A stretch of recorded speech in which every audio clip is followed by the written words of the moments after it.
السلام عليكم ورحمة الله وبركاته. حياكم الله أحبابي في برنامجكم الأسبوعي درر من سور. واليوم معنا سورة عظيمة من سور القرآن، ألا وهي سورة النحل. وسورة النحل سورة مكية نزلت على قلب النبي عليه الصلاة والسلام. ومقصود هذه السورة العظيمة التذكير بالنعم التي تدل على المنعم سبحانه وتعالى. وهذه السورة لها اسم آخر وهي سورة النعم، لأن الله عز وجل قد ذكر في أولها أصول النعم وقواعدها، وذكر في آخرها متممات هذه النعم ومكملاتها. قال الله جل وعلا في سورة النحل: وإن تعدوا نعمة الله لا تحصوها إن الله لغفور رحيم. وسميت هذه السورة العظيمة بسورة النحل، هذا المخلوق الصغير من مخلوقات الله الذي علمه الله عز وجل وهداه كيف يذهب إلى المراعي ثم يرجع إلى بيته. الله عز وجل قال عنه في هذه السورة العظيمة: وإذا أوحى ربك إلى النحل أن اتخذي من الجبال بيوتا ومن الشجر ومما يعرشون ثم كلي من كل الثمرات فاسلكي سبل ربك ذللا يخرج من بطونها شراب مختلف ألوانه فيه شفاء للناس إن في ذلك لآيات لقوم يتفكرون. يخرج من بطونها هذا العسل اللذيذ مختلف الألوان بحسب اختلاف أرضها ومراعيها، فيه شفاء للناس من أمراض عديدة. هذا دليل على كمال عناية الله تعالى وتمام لطفه بعباده، وأنه الذي لا ينبغي أن يحب غيره أو يدعى سواه. قال الله جل وعلا في بداية سورة النحل: أتى أمر الله فلا تستعجلوه سبحانه وتعالى عما يشركون. قال النبي عليه الصلاة والسلام عندما نزلت هذه الآية: بعثت أنا والساعة كهاتين، وأشار بإصبعيه عليه الصلاة والسلام، ثم قال: وإن كادت لتسبقني. قال ابن عباس رضي الله عنهما: كان بعث النبي عليه الصلاة والسلام من أشراط الساعة. ولما مر جبريل على أهل السماوات مبعوثا إلى نبينا عليه الصلاة والسلام قالت الملائكة: الله أكبر، قامت الساعة.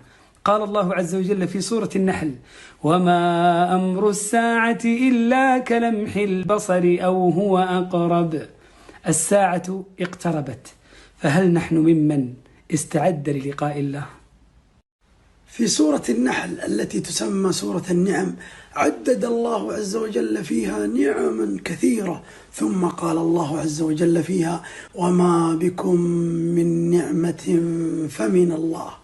النعم التي نتقلب فيها صباحا ومساء، الإنجازات التي وصلنا إليها، النجاحات التي حققناها، الأفراح التي تغمرنا، كلها من الله وحده.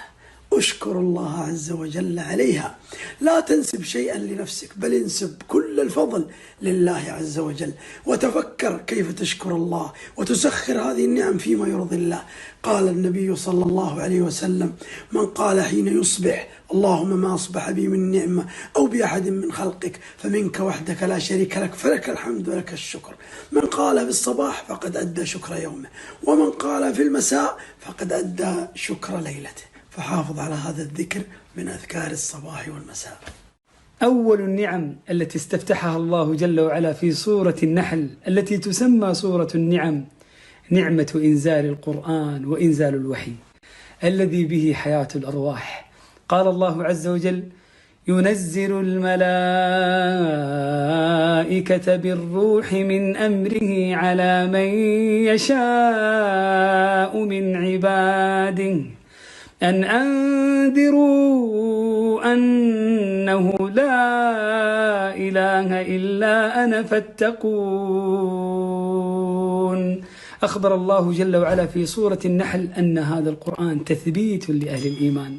قال الله: قل نزله روح القدس من ربك بالحق ليثبت الذين آمنوا وهدى وبشرى للمسلمين.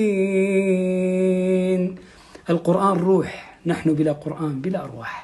موعظة عظيمة في سورة النحل. يقول الله عز وجل: إن الله يأمر بالعدل والإحسان وإيتاء ذي القربى وينهى عن الفحشاء والمنكر والبغي يعظكم لعلكم تذكرون. قال ابن مسعود رضي الله عنه أن هذه الآية هي أجمع آية في كتاب الله. وقال الحسن البصري رحمه الله عن هذه الآية: إن الله جمع لكم الخير كله والشر كله في هذه الآية. إن الله يأمر عباده بالإنصاف وأداء حقوق الله تعالى وحقوق عباده، ويأمر بالإحسان في عبادته والإحسان إلى خلقه، ويأمر بإعطاء الأرحام حقوقهم وإسداء الخير إليهم صلة لهم، وينهى عن كل ما قبح قولا أو عملا وعما ينكره الشرع ولا يرضاه، وعن ظلم الناس والتعدي عليهم. هذه الآية هي قاعدة اشتملت على جميع المصالح ونهت وزجرت عن كل المفاسد. في سورة النحل ذكر الله عز وجل لنا نعما كثيرة لا بد لنا من شكرها، وذكر لنا في آخرها أنموذجا بشريا لمن شكر نعمة الله وهو إبراهيم عليه السلام. قال الله: إن إبراهيم كان أمة قانتا لله حنيفا ولم يك من المشركين شاكرا لأنعمه. الهدايا والجوائز: اجتباه وهداه إلى صراط مستقيم، وآتيناه في الدنيا حسنة وإنه في الآخرة لمن الصالحين، ثم أوحينا إليك أن اتبع ملة إبراهيم حنيفا وما كان من المشركين. من كان مصطبغا بشكر الله اجتباه الله وهداه. الناس كلهم يبحثون عن السعادة والحياة الطيبة، وقد أخبرنا الله عز وجل في سورة النحل أن الحياة الطيبة والجزاء الحسن يتحققان بأمرين: إيمان وعمل صالح. قال الله عز وجل: من عمل صالحا من ذكر أو أنثى وهو مؤمن فلنحيينه حياة طيبة ولنجزينهم أجرهم بأحسن ما كانوا يعملون. وعد من الله والله لا يخلف الميعاد. نفذ الشرط وخذ الوعد من الله. إيمان وعمل صالح ستجد له انشراحا في الصدر وحياة طيبة وحلاوة في الإيمان، هذا في الدنيا. أما في الآخرة فستجد الجزاء الحسن بدخول جنات النعيم. الحياة الطيبة لا تحتاج إلى أعمال ضخمة، إنما تحتاج إلى إيمان وعمل صالح. نعم الله لا تحصى. قال الله: وإن تعدوا نعمة الله لا تحصوها. وقد ذكر الله عز وجل في سورة النحل جملة من النعم، منها قول الله عز وجل: والله جعل لكم من أنفسكم أزواجا وجعل لكم من أزواجكم بنين وحفدا ورزقكم من الطيبات. فقد أنعم الله علينا بمصادر العلم الثلاثة: السمع والبصر والفؤاد، التي نتعرف بها على نعم الله. قال الله عز وجل: والله أخرجكم من بطون أمهاتكم لا تعلمون شيئا وجعل لكم السمع والأبصار والأفئدة لعلكم تشكرون. الله يريد منا بعد إتمام هذه النعم أن نحقق الإسلام ونستسلم لله عز وجل. كذلك يتم نعمته عليكم لعلكم تسلمون.